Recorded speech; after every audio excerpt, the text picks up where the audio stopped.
आबाने दिलं कल्लमाला सापडून, दादासाहेबांनी केली सगळी विक्रांतची पोलखोल. काय झाले पाहूयात. मित्रांनो, आता मात्र विक्रांतने कल्लमाच्या पाठीमागे काही गुंड सोडलेले असतात. कल्लमाला दिसताक्षणी मारून टाकायचं असा त्याचा प्लॅन असतो, कारण सगळ्या काही गोष्टी अगोदरच दादासाहेबांनी फसवलेले असतात असं विक्रांतच्या डोक्यात असतं. राहिलेली ती कल्लमा कुठे जाऊन बोंबलायला नको, त्यामुळे मात्र तिला दिसताक्षणी मारून टाकायचं असा विक्रांतचा प्लॅन आता तयार झालेला असतो.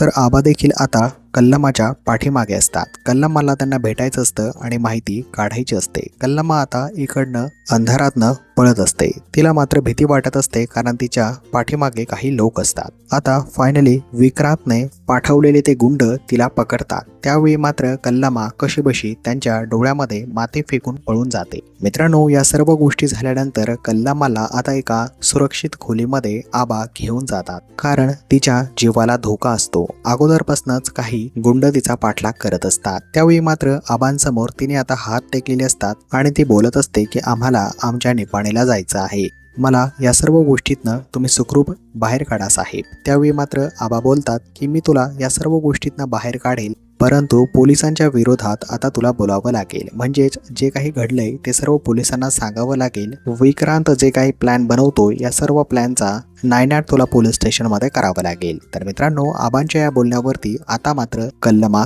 तयार झालेली असते. तर येणाऱ्या पुढील भागामध्ये कल्लमा आता नक्की काय करते पाहणं इंटरेस्टिंग आणि जबरदस्त असणार आहे. हुकुमाची राणी मालिका पाहण्यासाठी तुम्ही किती एक्सायटेड आहात हे कमेंटमध्ये नक्कीच कळवा. तर भेटूया नवीन प्रोमोमध्ये. धन्यवाद मित्रांनो. आबाने